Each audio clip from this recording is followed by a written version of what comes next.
სამთავრობო ცვლილებები არ იყო პრემიერის გურიაში ვიზიტის მთავარი მიზეზი. ანუ მერაბიშვილი რეგიონის პრობლემებს უშუალოდ ფერმერებისგან ეცნობოდა. პრემიერთან ერთად სხვადასხვა სოფლის შეხვედრებს მართავდნენ მინისტრთა კაბინეტის წევრებიც. დასაქმება, ჯანდაცვა, განათლება და სოფლის მეურნეობა ეს იყო მოსახლეობასთან გამართული შეხვედრების მთავარი თემები.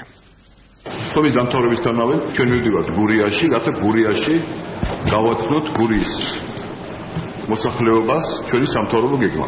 გურიაში ჩასვლამდე სამთავრობო გეგმის დეტალები პრემიერ-მინისტრმა მთავრობის წევრებთან ერთად თბილისში განიხილა. ვანო მერაბიშვილმა სხდომაზევე მიიღო ინფორმაცია სამუშაოს მაძიებელთა აღრიცხვის პროგრამის მიმდინარეობის შესახებ. მთავრობის ახალი ინიციატივა, რომლის მიზანით უმუშევართა რეგისტრაცია და მათი დასაქმებაა, საქართველოში რამდენიმე კვირაა მიმდინარეობს. ამ პერიოდის განმავლობაში დასაქმების აგენტები საქართველოს სხვადასხვა რეგიონში ათასობით ოჯახში იმყოფებოდნენ. საერთო რაოდენობის 20.5%-ში განხორციელდა უკვე ვიზიტები დასაქმების აგენტების მიერ. ჩვენ აგვისტოს მეორე ნახევრიდან ვიწყებთ ამ პროგრამის მეორე ფაზას. ეს არის ბაზაში რეგისტრირებულ პირებთან სატელეფონო გამოკითხვების ჩატარება. ამ გამოკითხვის მიზანია განხორციელდეს ბაზაში განთავსებული ინფორმაციის დაზუსტება, რომ უფრო ყოვლისმომცველი და სრულყოფილი იყოს თითოეულ სამუშაოს მაძიებელზე ინფორმაცია. ეს პროგრამა არის ორთვიანი. სექტემბრის ბოლოს, ოქტომბრის დასაწყისს ჩვენ ვარაუდობთ, რომ უკვე გვექნება სრულყოფილი ელექტრონული ბაზა, რომელიც როგორც ვთქვით, გადაეცემა დასაქმების სამინისტროს შემდგომი, ესე ვთქვათ, მოქმედებებისათვის. ჩვენ ვაპირებთ ყველა სოფელში, ყველა ქალაქში, ყველა საკრებულოში მისვლას და ხალხთან საუბარს. ჩვენ ერთდროულად გავაცნობთ ჩვენ სამთავრობო პროგრამას, მეორეს მოვისმენთ იმ პრობლემების შესახებ, რომელიც არის დაგროვებული გურიაში.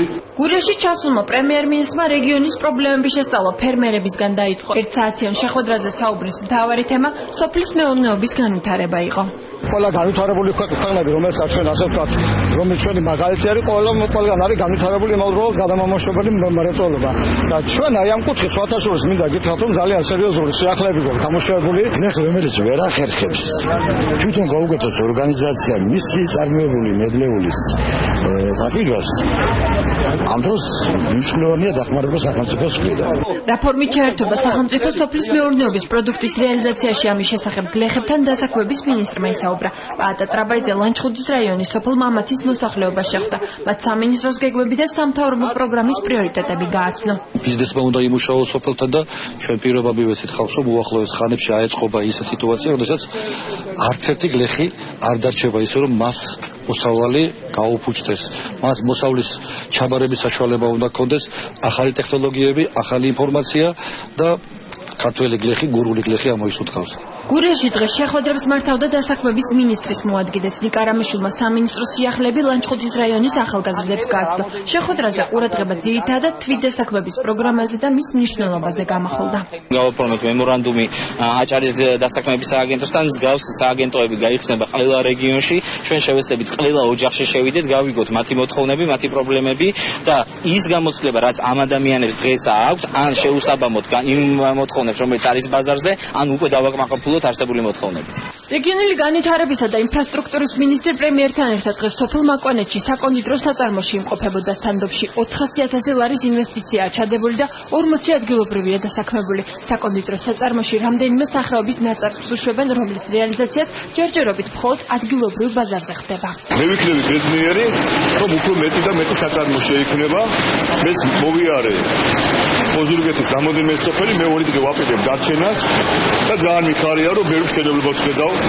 ბევრი ასეთ ქარხანას ვხედავ, მაგრამ კიდევ ერთხელ ვიტყვი, რომ ჩვენ ბევრი გასაკეთებელი, რათა უფრო მეტი სიკეთე და სარგებელი მოუტანოთ ჩვენ ხალხს. დღეს გურიაში იმყოფებოდა განათლებისა და მეცნიერების მინისტრის. ხატია ტეკანოიძე ოზურგეთის რაიონის სხვადასხვა სკოლის დირექტორს შეხვდა. სასწავლო წლის დაწყებამდე საგანმანათლებლო დაწესებულებების წარმომადგენლებთან მინისტრმა სისტემაში დაგეგმილ სიახლეებზე ისაუბრა. მათ შორის პედაგოგთა სასერტიფიკაციო და მისაღები გამოცდების ახალ სისტემაზე.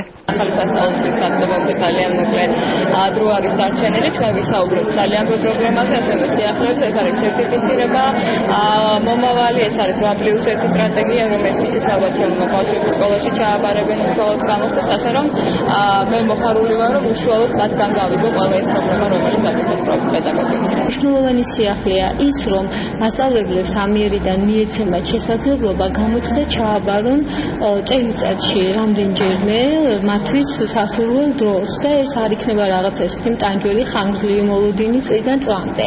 ლანჩხუთის რკინიგზის სადგურის სარეაბილიტაციო სამუშაოები დაათვალიერა დღეს რკინიგზის დეპარტამენტის ხელმძღვანელმა. ობიექტზე 35 ადგილობრივი იყო დასაქმებული. ირაკლი ეზუგბაიას ინფორმაციით, სწრაფი რკინიგზის პროგრამის ფარგლებში ყველა სადგური გარემონდება. დავიცვათ უკვე ინფრასტრუქტურის მოდესრიგება, რომ ჩვენ სასახლეობის კონდეს უკეთესი თომა ტრანსპორტზე, მაგრამ ასევე რეკონსტრუქციას უტარებს უნგრეთის სადგურს, ვინაიდან ნოემბრის თვიდან იგივე ახალი მატარებელი, რომელიც დადგეს ბათუმის თბილისის სწრაფად, იგივე იმუქრებს უბრალოდ უნგრეთის მიმართულებით. პრემიერ-მინისტრი მინისტრთა კაბინეტის წევრებთან ერთად გურიაში კიდევ რამდენიმე დღეს დარჩება. ამ პერიოდის განმავლობაში ისინი სხვადასხვა რაიონის მოსახლეობას შეხვდებიან.